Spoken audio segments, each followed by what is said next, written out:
दोस्त, क्या तुमने कभी सोचा है कि आज के बाद तुम किस योनि में जन्म लेने वाले हो? सोचकर रोंगटे खड़े हो जाते हैं, है ना? हाँ, ये कोई मजाक नहीं है। गरुड़ पुराण में साफ साफ बताया गया है कि हमारे कर्म तय करते हैं कि अगला जन्म इंसान का होगा या फिर 84 लाख योनियों में से किसी भी रूप में। तो अगर तुमने अब तक इस बारे में नहीं सोचा है, तो अब सोचने का समय आ गया है। देखो, इस दुनिया में जिसने भी जन्म लिया है, उसकी मृत्यु एक ना एक दिन निश्चित है। ये एक ऐसा सत्य है जिसे कोई भी झुठला नहीं सकता। चाहे तुम इसे अनदेखा कर लो, लेकिन हकीकत यही है। और मरने के बाद क्या होता है? क्या यही सब कुछ है?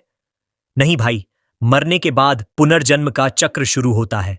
गरुड़ पुराण में साफ कहा गया है कि जैसे दिन के बाद रात और रात के बाद दिन आता है, वैसे ही हर जीव का पुनर्जन्म होता है। अब सवाल उठता है कि यह पुनर्जन्म कैसा होगा? क्या तुम फिर से इंसान बनोगे या फिर किसी जानवर, पक्षी या कीड़े के रूप में जन्म लोगे? यह सब तुम्हारे वर्तमान जीवन के कर्मों पर निर्भर करता है। और यही वो बात है जो आज मैं तुमसे डिटेल में शेयर करने वाला हूं। गरुड़ पुराण के अनुसार जो कर्म हम इस जन्म में करते हैं, वो तय करते हैं कि हमें अगले जन्म में कौन सी योनि मिलेगी। सुनो, यहां बात सिर्फ ये नहीं है कि तुम मरने के बाद क्या बनोगे, बल्कि यह भी है कि तुम इस जीवन में क्या कर रहे हो। अच्छे कर्म करोगे तो अगला जन्म भी मानव योनि में मिल सकता है। लेकिन क्या हर किसी को ऐसा मौका मिलता है? नहीं। बहुत से लोग अपने बुरे कर्मों की वजह से 84 लाख योनियों में भटकते रहते हैं। सोचो, ये कितना भयानक हो सकता है। एक जानवर, एक कीड़ा या फिर कुछ और।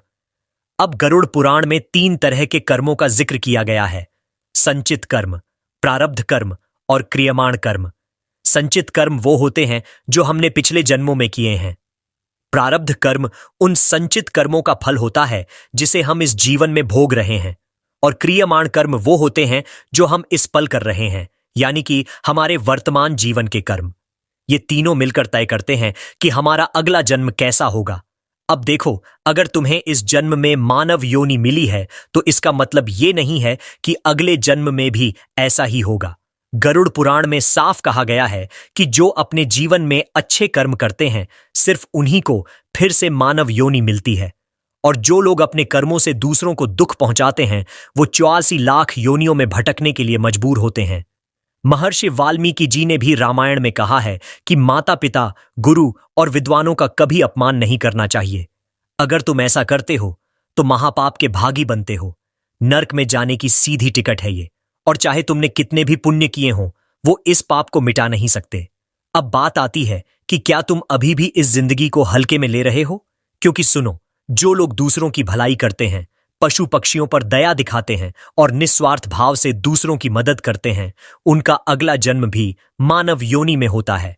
और ये कोई छोटी बात नहीं है, यह एक तरह की उपलब्धि है। एक और मजेदार बात, गरुड़ पुराण में यह भी कहा गया है कि जो व्यक्ति अपने अंतिम समय में जिस चीज के बारे में सोचते हुए अपने प्राण त्यागता है, उसे अगला जन्म उसी के अनुसार मिलता है। अब सोचो, अगर कोई व्यक्ति अंतिम समय में किसी स्त्री को याद करते हुए मरता है, तो उसका अगला जन्म उसी रूप में होता है। और अगर किसी ने अपने अंतिम समय में भगवान को याद किया, तो उसे मुक्ति मिल सकती है।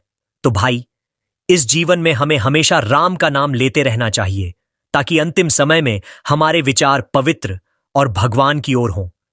यही सबसे बड़ा सच है और यही तुम्हारे अगले जन्म की चाबी है। सोच लो, तुम क्या चाहते हो? आखिर में मैं बस इतना कहूंगा कि जीवन अनमोल है, इसे व्यर्थ न जाने दो। निस्वार्थ कर्म करो, दूसरों की मदद करो और धर्म की राह पर चलो। तभी तुम इस जीवन में भी खुश रहोगे और अगले जन्म में भी। तो चलो, अब इस वीडियो को यहीं खत्म करते हैं। लेकिन तुमसे एक वादा लेना चाहूंगा कि इसे अपने दोस्तों के साथ जरूर शेयर करोगे। और हां, सब्सक्राइब करना मत भूलना, ताकि हम और ऐसे रोचक विषयों पर बात कर सकें। और हां, कमेंट में अपने शहर का नाम और हर हर महादेव, राधे राधे लिखना मत भूलना। अब मिलते हैं अगले वीडियो में। तब तक के लिए नमस्कार।